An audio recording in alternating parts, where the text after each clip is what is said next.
Good evening. On behalf of the Indiana University College of Arts and Sciences, thank you for joining us tonight. I'm Vanessa Clow, and I serve as the college's Director of Alumni Engagement. Our Food for Thought live streaming series serves as an opportunity for our alumni and friends to hear from faculty experts, explore topics of interest, and stay connected with IU and the College of Arts and Sciences, regardless of your location. At this time, I'm delighted to introduce tonight's feature presenter, Dr. Anna Muller, the Luther Dana Waterman Associate Professor of Sociology and Senior Research Leader for the Irsay Institute.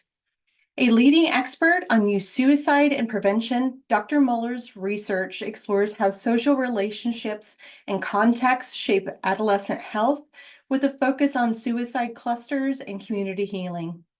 She is the co-author of Life Under Pressure, The Social Roots of Youth Suicide and What to Do About Them, which is the focus of tonight's presentation. Her impactful work has been recognized with numerous awards and funding from organizations such as the National Institute of Mental Health and the American Foundation for Suicide Prevention. Following her presentation, Professor Muller will be joined by Fabio Rojas, the Virginia L. Roberts Professor and Department Chair of Sociology, for the audience Q&A session. You can submit your questions at any point during this evening's discussion. Simply click on the Q&A tab located in your webinar toolbar. Hover your mouse over the screen and your toolbar should appear. Closed captioning is also available. Now it's my pleasure to welcome Professor Muller for her presentation. Thank you. Thank you so much, Vanessa, for that wonderful introduction, and thank you all to joining me here tonight. I greatly appreciate the opportunity to share my research with you.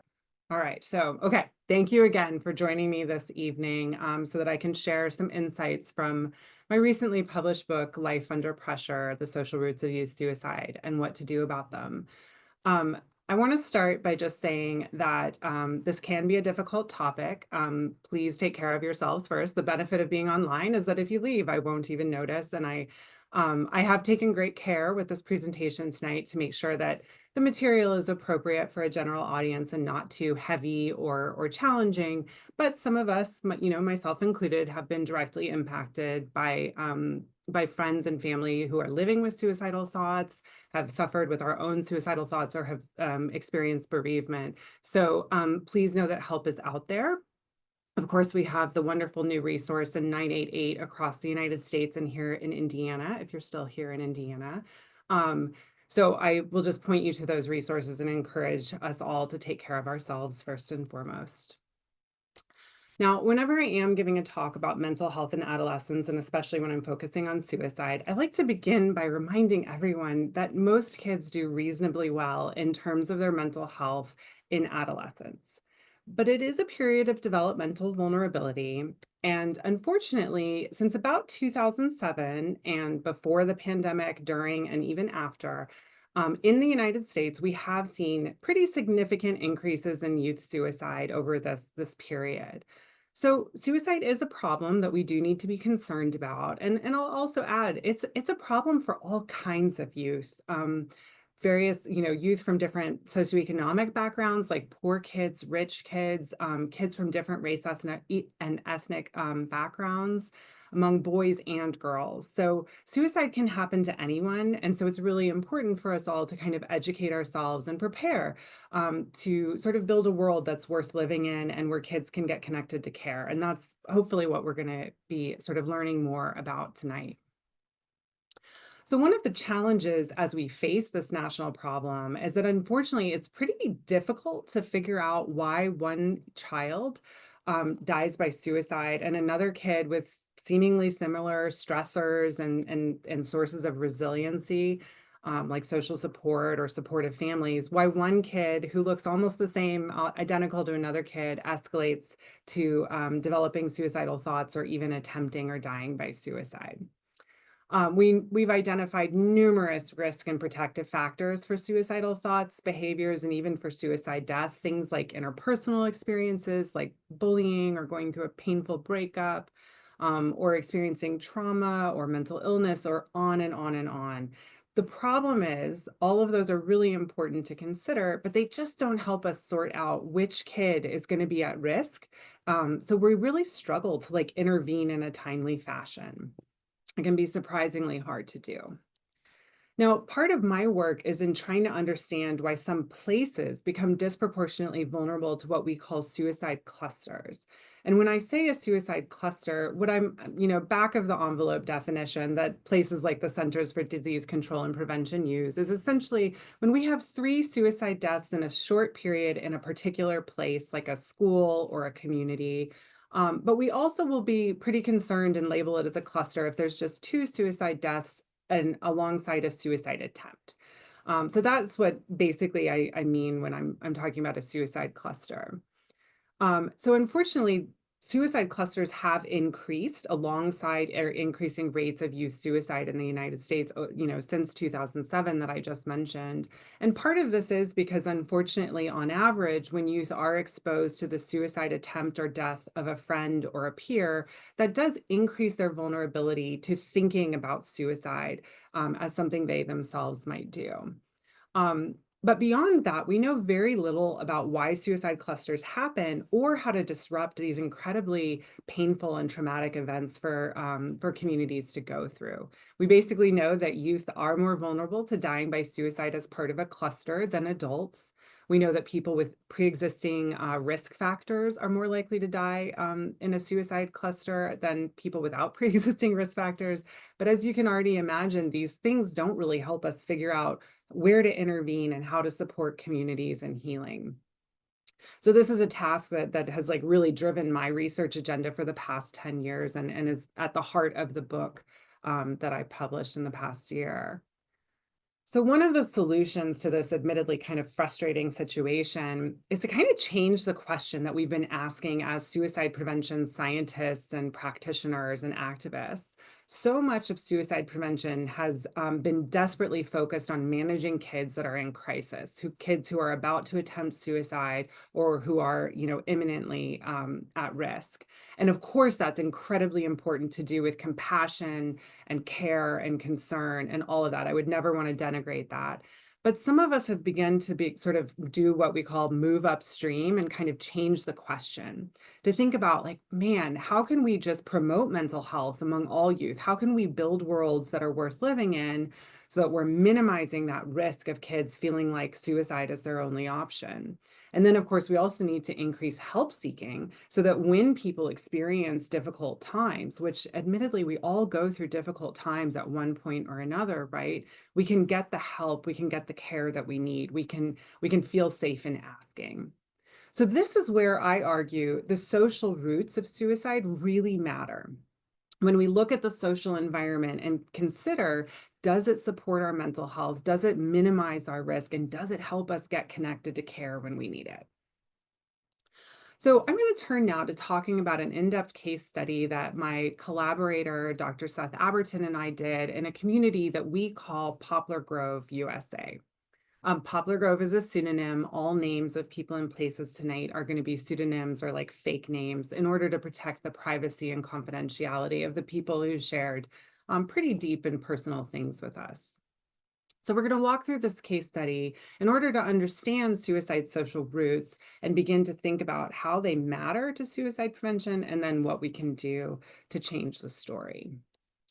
So Poplar Grove is a fairly affluent, highly educated, very privileged community that has a very homogeneous population. Almost everyone went to college, almost everyone is white, and everyone has generally owns their own home and has a decent amount of financial security.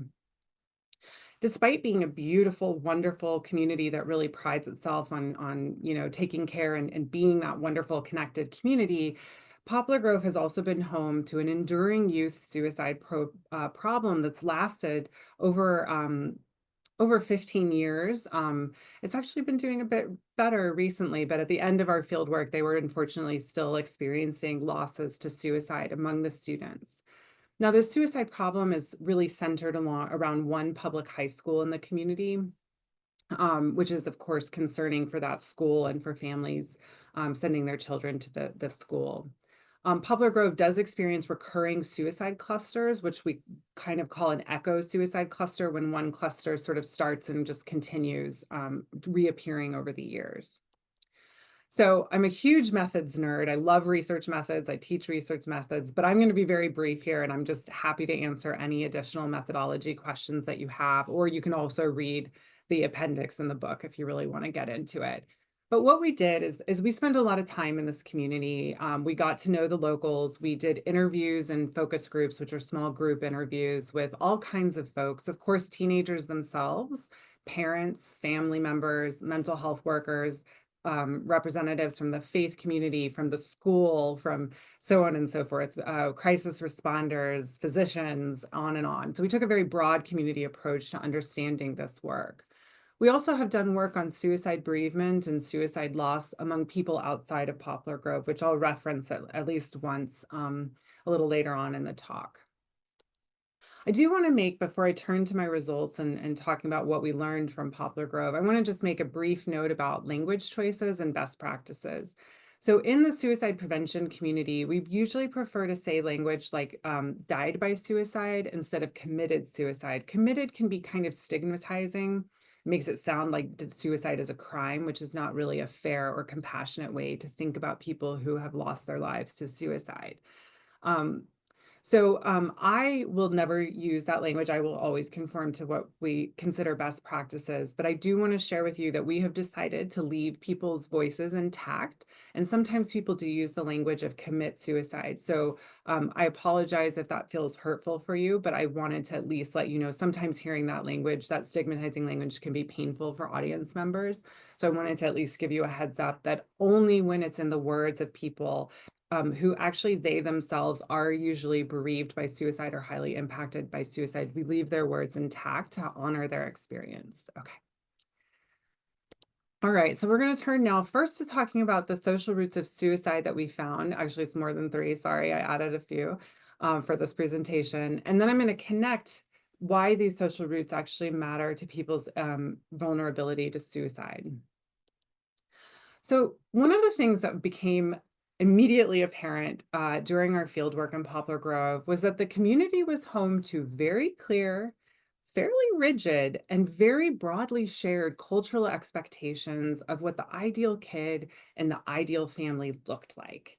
And these centered around academic excellence and athletic excellence. Good kids were basically supposed to grow up to have the same socioeconomic status as their parents, if not better. They were expected to go to excellent colleges, preferably on merit scholarships. And then ideally, they were supposed to return home to Poplar Grove to raise their kids on the beautiful waterfront property that was in parts of the community. And, hey, if you could have a vacation house at the beach or in the mountains, even better. And this quote from Douglas, who is a mental health worker that we got to know in the community, I think really captures this ethic pretty succinctly. He shared the expectation and the performance of students at Poplar Grove High School and the whole cluster of schools that feeds into Poplar Grove High has been one of athletic excellence and academic excellence. And I use the word expectation on purpose because the kids impose much of that need on themselves, but there's also a community expectation that we are Poplar Grove and we are going to achieve. Now, what was really fascinating to me as someone who grew up in a very different super urban context was that the teenagers in this community also really bought into this like ethos of excellence. I have never heard so many conversations about how many advanced placement classes teenagers were taking. They could rattle off how many AP classes the valedictorian had completed, and it was said with awe. You can see in this quote from Samantha, who was a young adult at the time that we did our interview with her, she shared, the more advanced, the more AP courses you take, the better. The more sports you're involved with, the better. The more trophies, the better. And in fact, social status popularity was associated with teenagers' ability to embody these ideals. Like in the case of Shannon, who was just this lovely teenager we got to know, she shared very honestly, I don't want to sound cocky, but I tend to be exactly what the Poplar Grove ideal is. Like I said, I'm in student government, I'm team captain, varsity sport, but I still have time to go out every single weekend. That last bit that Shannon just shared is actually kind of really important and helps us sort of transition to the second social root of suicide in this community. And that is that these rigid cultural expectations about an ideal kid being so excellent at everything, and of course, as Shannon said, still having time to chill, to hang out on the weekends, and basically accomplish all of these expectations with a degree of ease, it meant that mental health stigma was kind of amplified in the community because having a mental health problem, experiencing stress or distress or psychological pain at trying to live up to these incredible expectations was seen as invalidating the ideal of being that perfect kid or from that perfect family. So what that means is that people felt pressure to hide their mental health problems, or they didn't want to talk about them. They wanted to keep it deeply private. And when they were talked about, it was often more to displace, to deflect blame or place blame actively on another source. And while I totally understand that because it can be really painful for us to feel like we're at fault for someone's suicide or that our own suicidal thoughts are our fault for our failures or something. This sort of blame rhetoric is actually, from a suicide prevention standpoint, it's never a useful lens for us to approach this at, right? In truth, many of us play an unfortunate role in causing other people's, psychological pain, and sometimes it can be much more helpful. It doesn't mean we're at fault necessarily, but it's better if we can think about how can I be better rather than like, it's not my fault, it's not my fault, it's not my fault. Hard as it is. So, because struggle was seen as antithetical to like these cultural expectations that kids encountered in this community, um, teens basically covered up the bad stuff, as Hannah here shared in an interview. She said, all the bad stuff gets covered up. Nobody wants to be like, I have an issue. Nobody wants to come out and be honest about it. So kids cover it up and try and act like they're doing well in school and they're being the Poplar Grove kid that they're supposed to be. So it gets covered up. And then when it gets to the point where it's so bad that somebody would consider suicide, it's too late. There's a couple of really interesting things to notice about Hannah's quote here. One thing is you can hear how clear and her understanding of who she's supposed to be is, right? The other thing is that often when you're interviewing teenagers, they speak in the third person about a hypothetical kid, and then later when they get a little bit more comfortable, they actually admit that for them it's so painful. And Hannah's one of those kids who sort of talked in the third person, but then later in the interview admitted that really she's speaking from her own personal experience. So this could be pretty intense for teenagers in the community. Now, the third social route actually surprised us. It was very puzzling because this community is incredibly, beautifully socially connected. We heard things. I can't tell you how many teenagers we spoke to who said exactly what Isabel said. She shared, if I got hurt, I could just walk into any house crying with a busted knee and they would help me.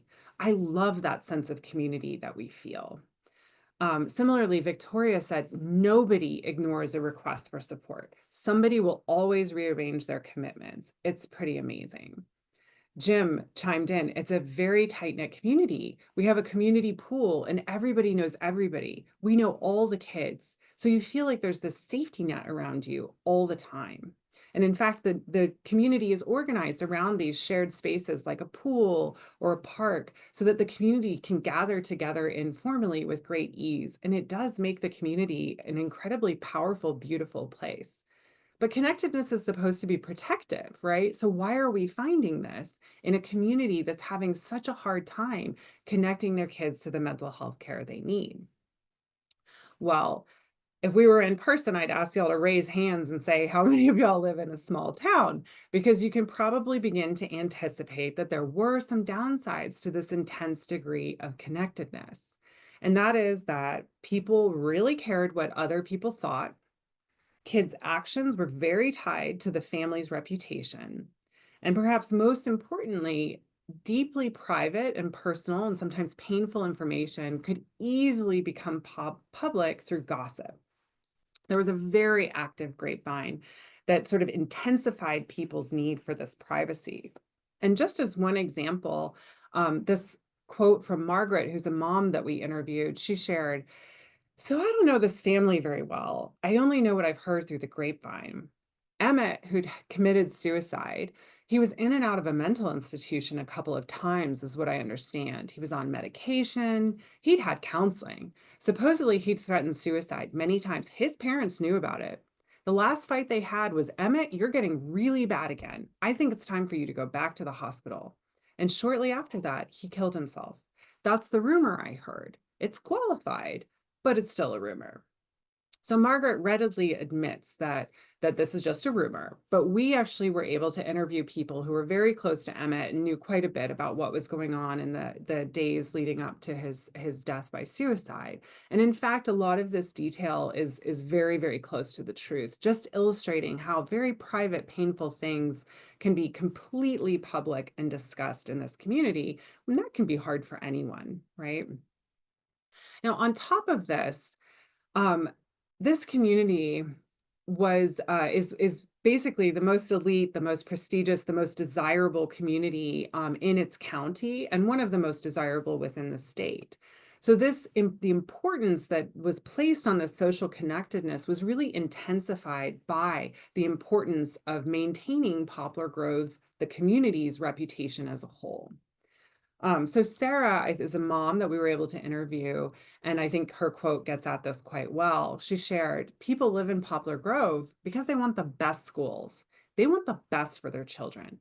I grew up in Ansdale, which is a nearby community." And she said, "I moved to Poplar Grove as an adult because having gone to Ansdale High School, I wasn't going to send my kid there.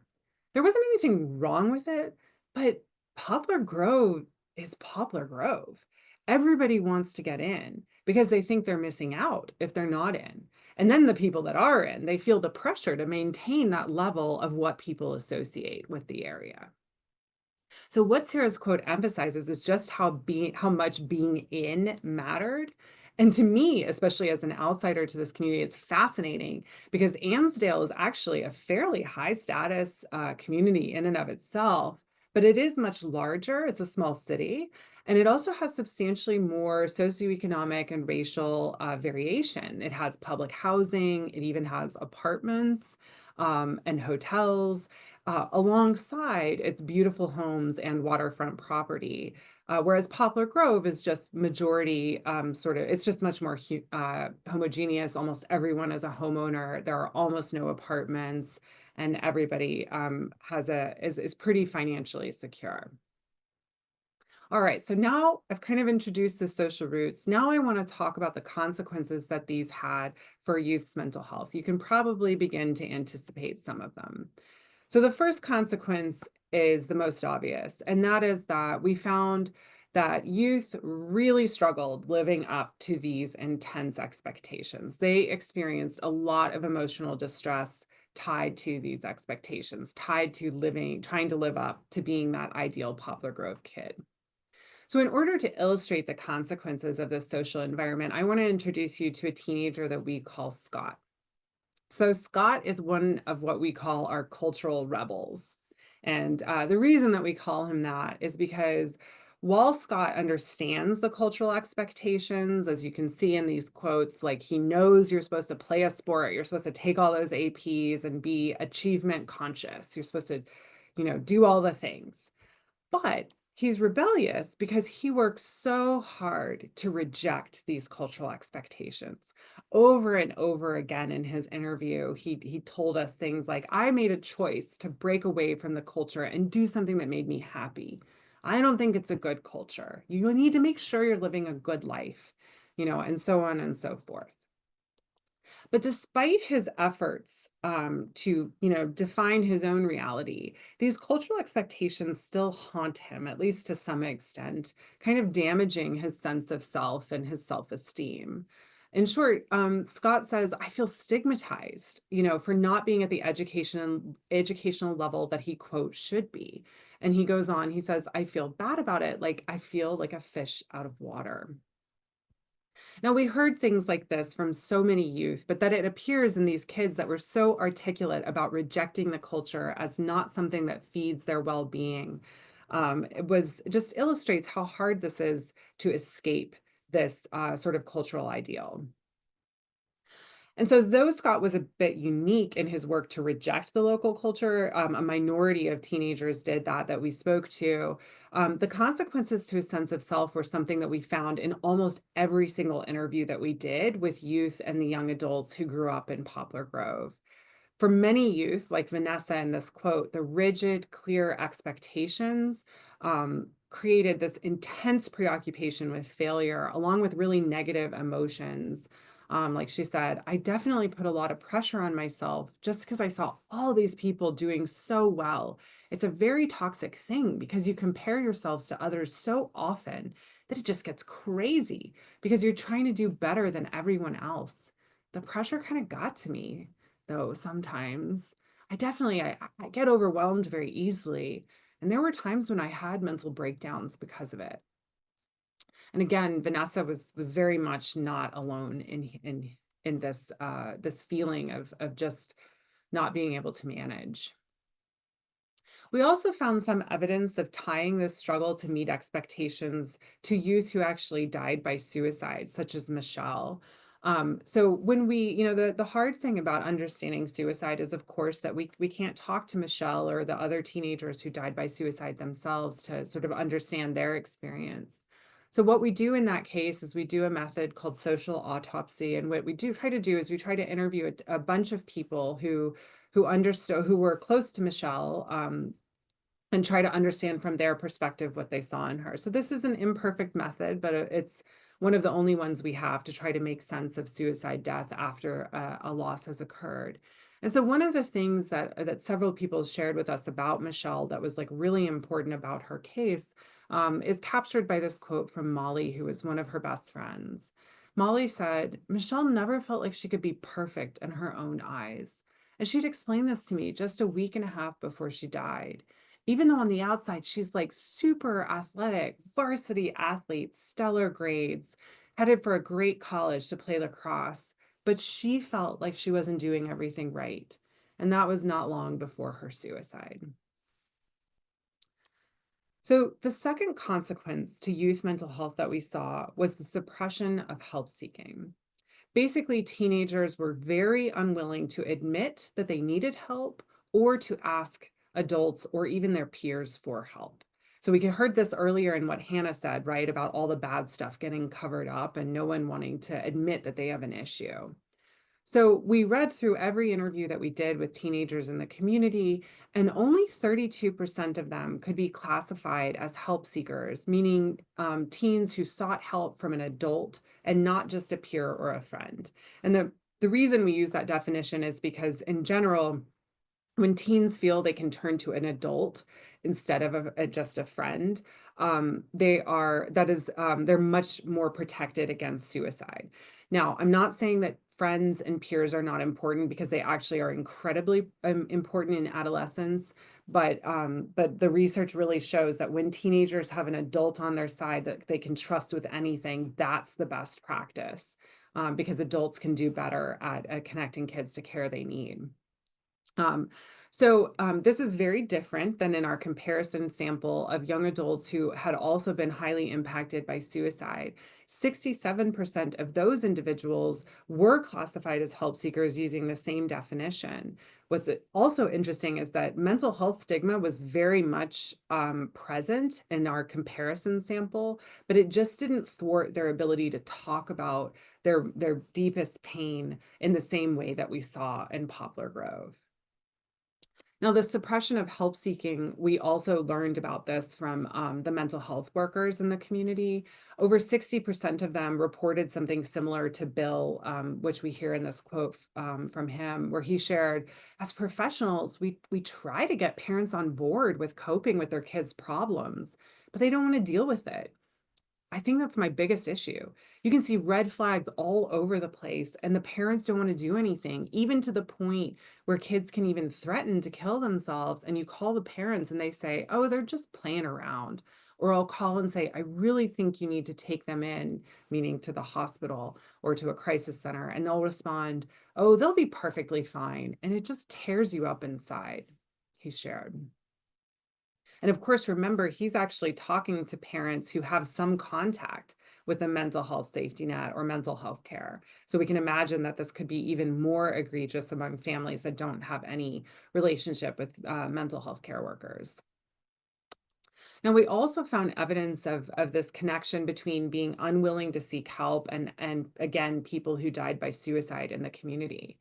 What was so interesting to me was that many who died by suicide were actually surrounded by friends and sometimes family who offered help, who cared, who were saying, let me help you get into therapy, and so on and so forth.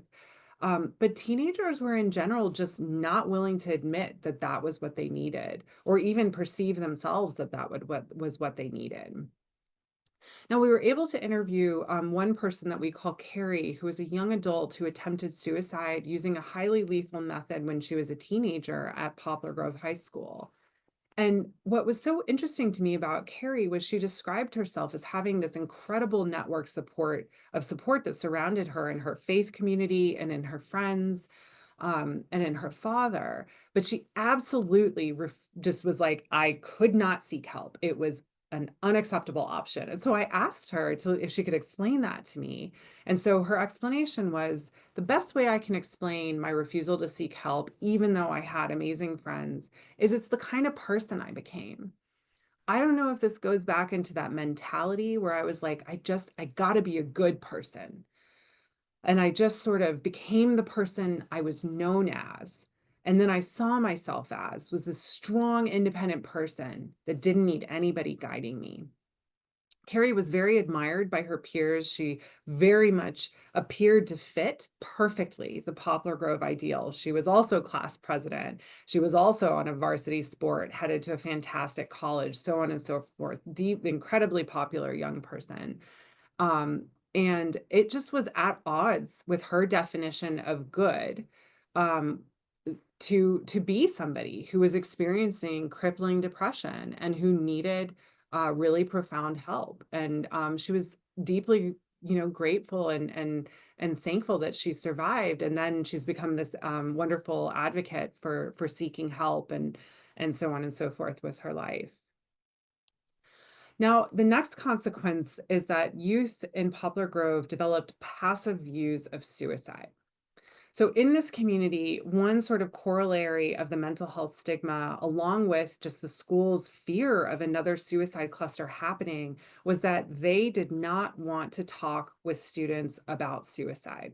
So, there were none of the usual interventions that we might expect a school to use. No QPR, which is question, persuade, respond, which can teach kids warning signs or teachers warning signs for suicide and how to get help. No signs of suicide, which can screen teenagers in a school to determine their risk level. No sort of preventive things like sources of strength or bring change to mind, which are tools. All of these tools are things we use in Indiana and in states around the US. This school had none of those. And suicide was very much like this hush hush topic, which is really problematic. And I just want to stress, and in fact, if you take only one thing away from this talk, I'll be happy if it's that talking about suicide is safe and important. And in fact, us having this conversation today builds safety. Talking about suicide with a teenager does not introduce suicide as an idea. But the adults in Poplar Grove were not talking about suicide or suicide risk factors or prevention with teenagers, but teens kept talking about suicide on their own. Um, and they were left to make sense of it on their own. And what resulted were these passive views of suicide, that suicide is something that can just happen to you. Like Grace said, oh my gosh, that's going to be us, meaning someone who dies by suicide. We're going to stress out and lose it. And even if your life is great, you can just snap one day. And that's not true. That's not, we sometimes talk about suicide being impulsive. That's not actually what that research shows. I'm happy to go into that more depth about that. But what I want teenagers to feel is I want them to feel empowered. If they are suffering, I want them to know that they can change it, and I want them to have steps that they can take to take control of their own emotional state and, care for themselves and reach out for help when they need it. And then the final consequence was essentially that there was an expansion of suicide as an option in this community. You have to remember these kids were experiencing recurring suicide losses and no one helping them make sense or explaining why this was happening or how to empower themselves to change their own, psychological destiny. So we heard things from teenagers like Becca, where she shared, seeing all these other people go through all these problems, their answer is suicide. So why can't my answer be suicide? And I will just share that when teenagers did share something like this with us, we did deliver some interventions with them to ensure that they were empowered with appropriate information about suicide risk and prevention and knew how to get connected to care. And we made sure she was safe in the moment, just because that is a little bit of an intense quote to read or hear. All right, so just to briefly summarize, what we found was that the social connectedness, the mental health stigma, and the really narrow and homogeneous and broadly shared cultural beliefs in Poplar Grove generated additional stress and pressure for youth that resulted in increased emotional distress, suppressed help seeking, and when combined with, in the book, we go into depth about the school's postvention response, which is how they cared for teenagers in the aftermath of a loss, as well as some problematic memorialization practices. It resulted in the interpretation of suicide as a means to escape the oppressive context, which in turn amplified youth's vulnerability to suicide. I'm going to go through this a little faster. So if I were to sort of leave you with sort of a take-home idea, when we think about suicide risk, we often think that one of our leading theories, the interpersonal theory of suicide by Thomas Joyner, a clinical psychologist in Florida, is that when people feel they don't belong, when they feel they don't matter, when they're a burden, and when they have the capacity, either through things like access to lethal means, that's when their vulnerability to suicide is at its highest. It's not a perfect theory, but it's one of the best we have going on right now. And so, what I invite you all to think about is how we can build worlds that help people feel like they belong, feel like they matter. And some of those things are how we address population mental health, and those are the social roots of suicide, right?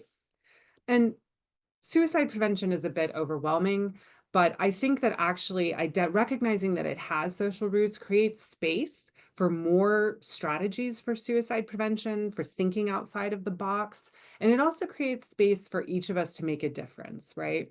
And one of the things, if I were to leave you with an invitation, is to start the conversation in your community, in your family, in your school, with your children or your, nieces and nephews, and so on and so forth. Talking about suicide can be so helpful. And also being the one to initiate the conversation can really help somebody who's suffering. It can be very hard to admit that we need this help, especially when we are in that place of pain. If you'd like to learn more, the book goes into much greater depth, and of course, at the end, we have a whole chapter on like concrete things that you yourself can do. There's also a free copy. It's an earlier draft, but a free copy of one of our chapters if you just want to preview the book. Have at it. And so I'm going to stop there. I did create a handout with resources that you can download at that QR code or at that IU link if you'd like. I'm also happy to post it somewhere so we can make sure that we have this. But I'm going to now invite Fabio to kind of join me, and so we can do the Q&A. Great. So thank you very much for that extremely important talk, extremely insightful talk. So I had an initial question for Anna, which is um, a big part of your story is this idea of very strict expectations. Mhm. And that reminds me of a conversation education scholars have had about this idea that high schools are now about competing for college slots and trying to pressure people to, you mentioned AP courses, your response talked about that. And that's a very tough thing to work with. It's not something that's easy for people just to turn on and off in high school to improve an environment of mental health. But given how much people are obsessed with colleges, US News and World Report rankings and so forth, what do you think are things that people could do to lessen the pressure given the wider world's obsession with college? I love this question. And in fact, this is something that's become increasingly salient the longer I've worked on this and has since working in Poplar Grove, I've done a whole other study where we've interviewed like hundreds more families and more teens. And this is one of the biggest things that has emerged. I think it's really important for us to think about the cost of college as actually playing a role in our suicide trends in the United States. It's hard to like establish a causal relationship, or at least, I would love it if another scientist got out there and did that. But in terms of how kids are feeling pressure and how families are feeling pressure, funding for college has increased, or has decreased, like state funding for college and universities, and that's caused tuition to rise, putting way more pressure. I mean, college is now almost inaccessible for middle class families, right? The cost of college, even wonderful places like IU that are more affordable than a lot of places out there. So I think we actually need to think critically and again, creatively about these social roots for suicide, right? And it could be that when we don't fund college from our states, when we take away that funding and then shift it into tuition on families, we actually really create additional stress and pressure for teenagers. That's one side of it. I do think we also, yes, I have a wonderful nephew in college, and college is wildly expensive, and it's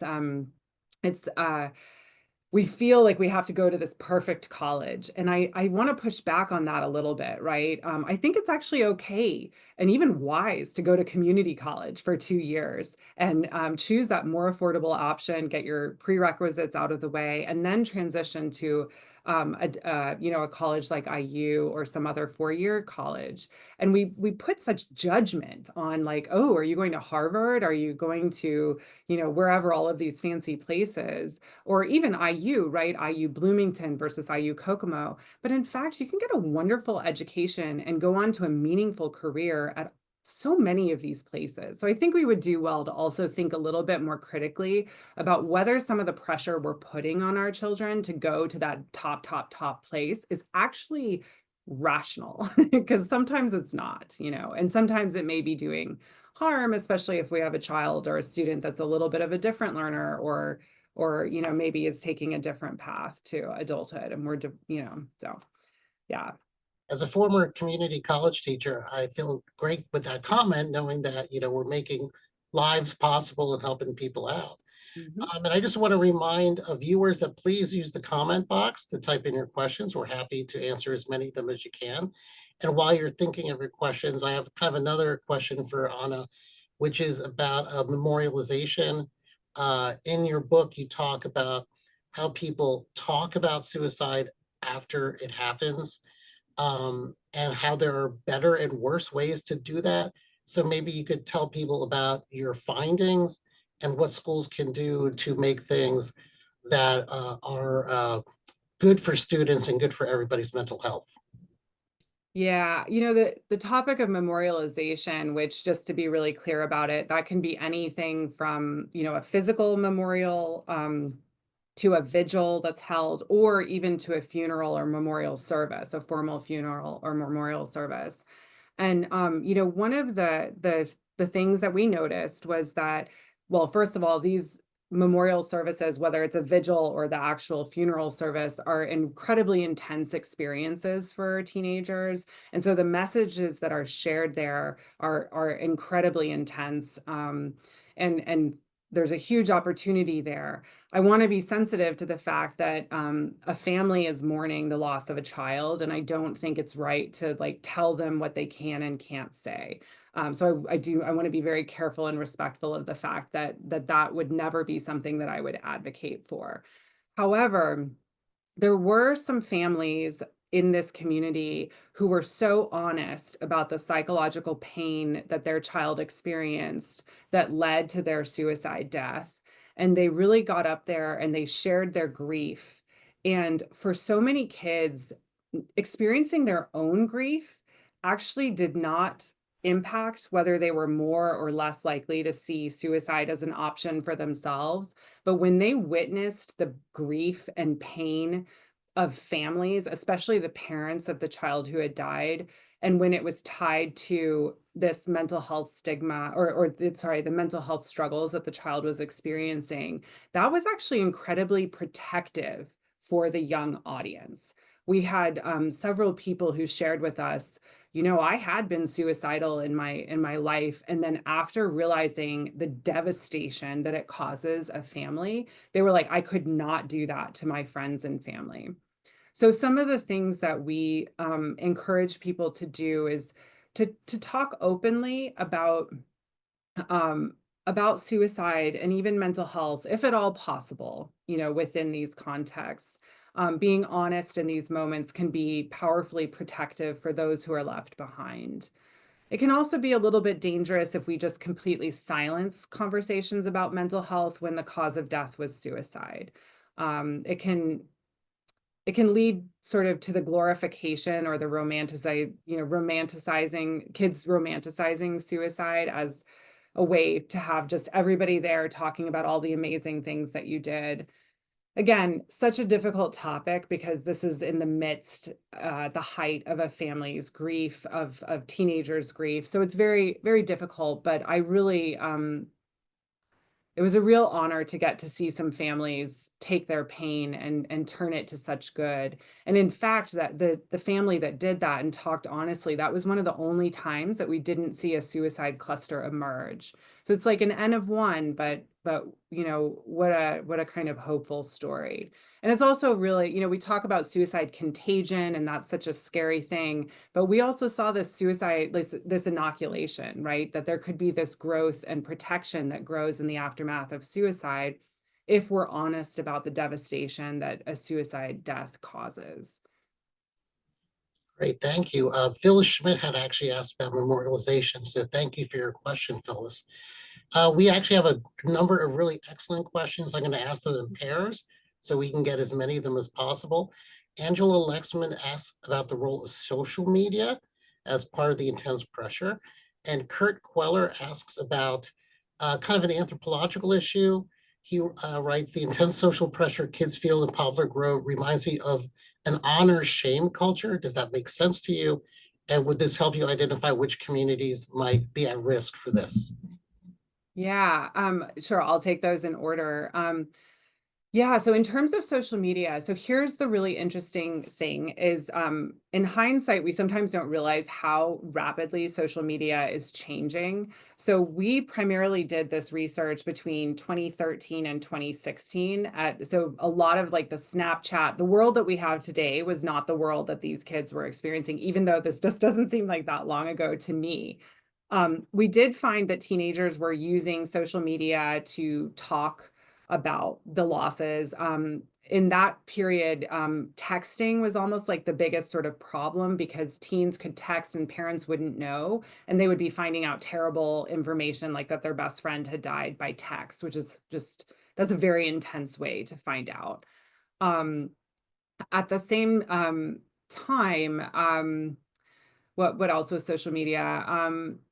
Actually, it was parents that were bragging about their teenagers on Facebook was something that was noticed as kind of problematic because teens felt like parents were sharing their private business. And so, teens notice what their parents are saying, and they also notice what their parents are not saying on Facebook. So there was also actually parents kind of creating problems on social media by sharing too much information that then it did intensify the pressure.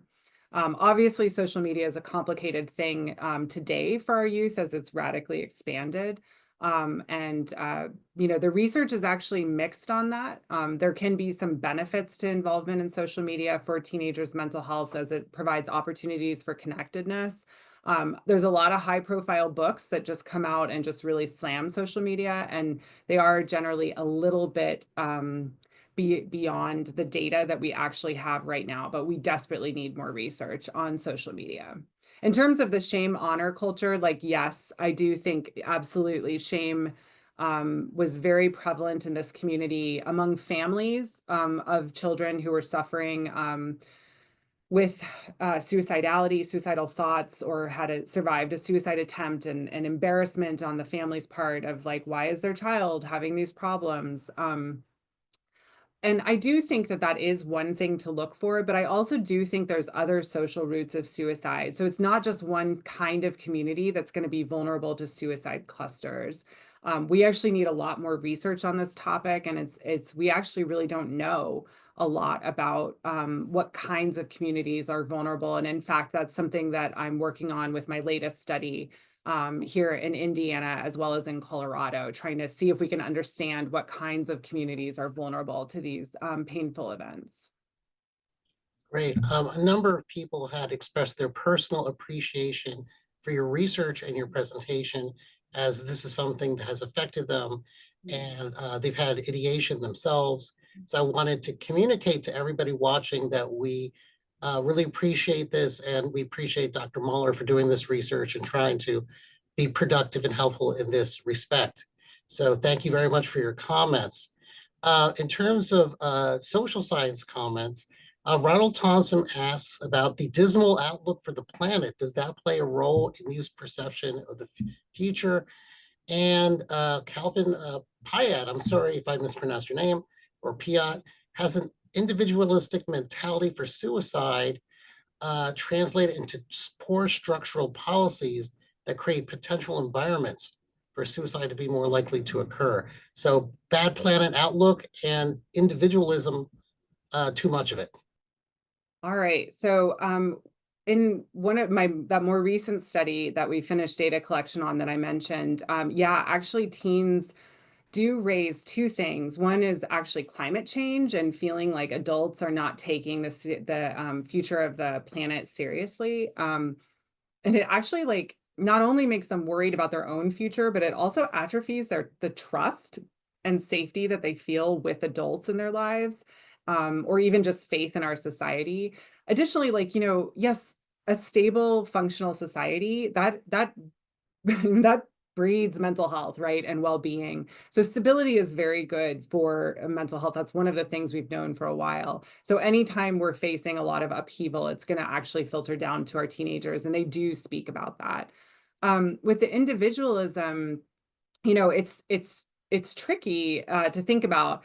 Individualism can happen on a lot of levels. I do know, well, actually, a student, Dr. Dan Simon, who just defended his dissertation, has done some amazing work on how policies at the state level, for example, policies about healthcare access, as well as policies related to prescription drugs like opioid drugs, can actually greatly shape the amount of suicide and overdose deaths that a state experiences, such that when a state has a stronger policy environment where they are taking more care of the individuals in their states, we see lower rates of suicide.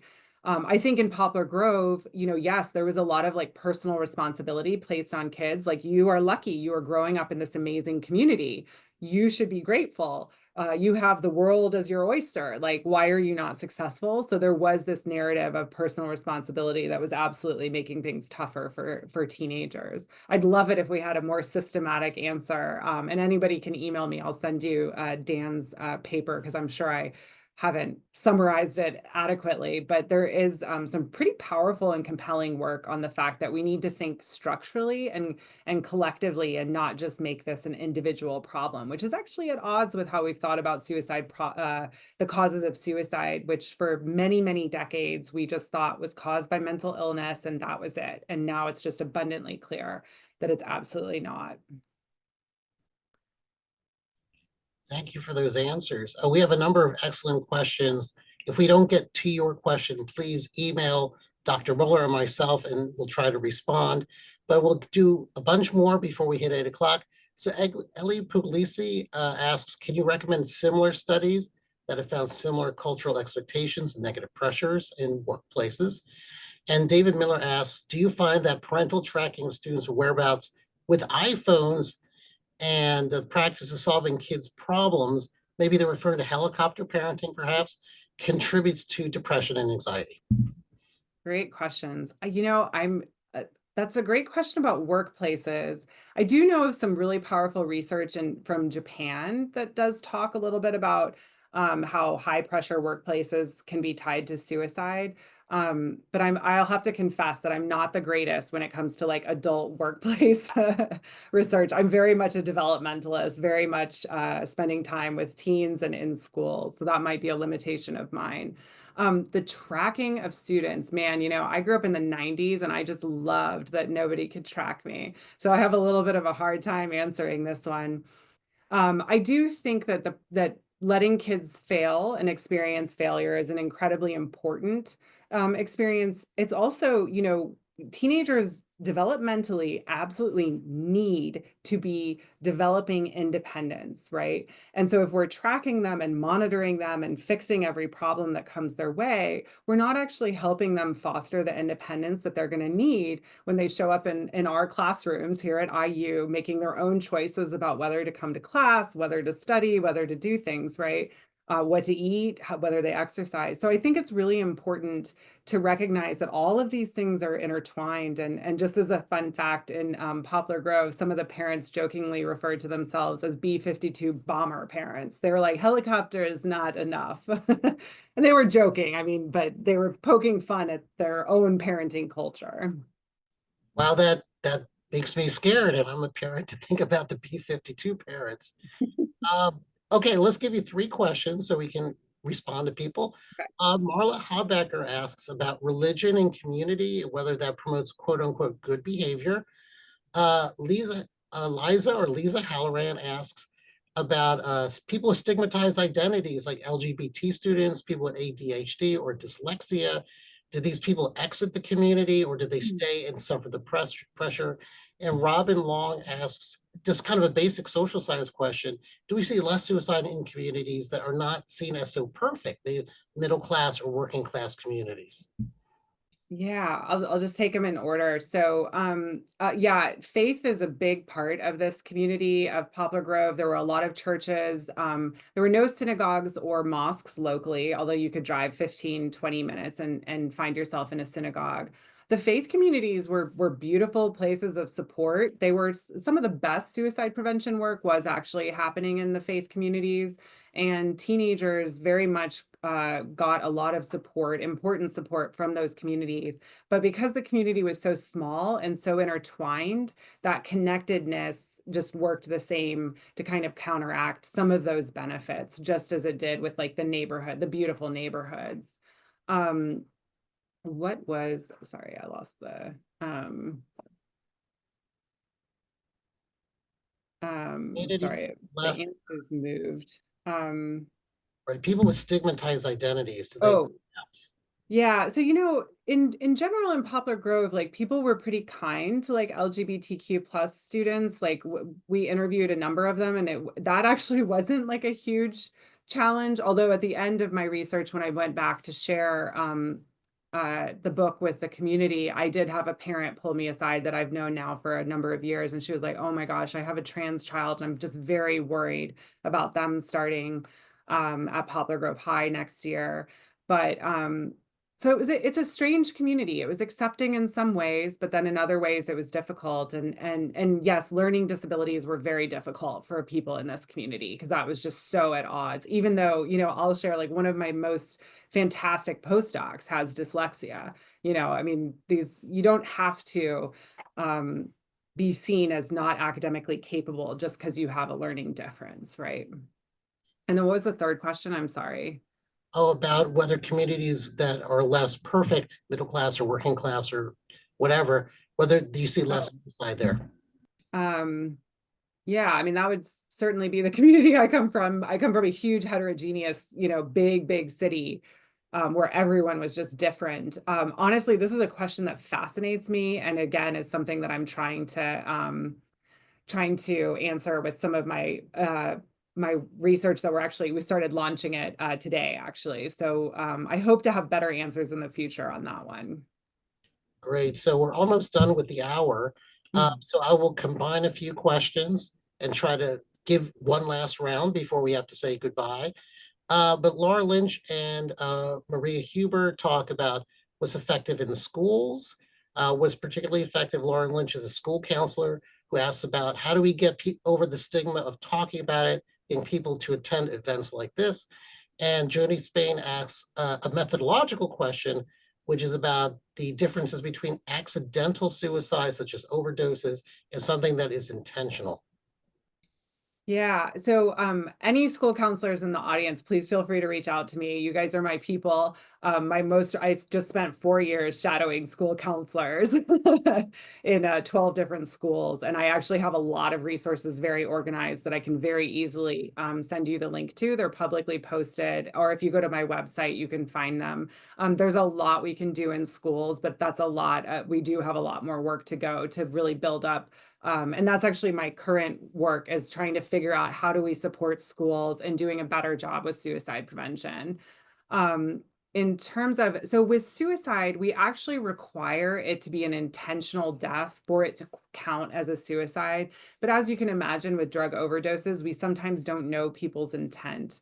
And that's a tricky gray area that probably needs to be better understood. And there are some interesting scholars like Ian Rockett, who does some work on thinking about those differences. But both of the problems, I think, are important problems that our teenagers in the United States are experiencing disproportionately. And so I care about them both, but I realize we are running out of time. If I didn't answer your question, as Fabio said, please email me. My email is publicly available and was part of the presentation. Thank you all so much for joining me this late at night. I really appreciate the opportunity to share. Great. Thank you again for participating in this evening's live stream. I would like to personally thank Professors Moeller and Rojas for their time and expertise. We are grateful to you all. I would like to acknowledge the IU Alumni Association for assisting with tonight's event. Finally, I should recognize that efforts like this would not be possible without the support of donors who understand the value of a liberal arts education. If you would like to support programs like tonight's event or other opportunities that connect alumni and friends with the College of Arts and Sciences, please consider making a contribution to the IU Bloomington College Alumni Engagement Fund at the Indiana University Foundation. We look forward to connecting with you with the college and each other again. Until next time, please take care.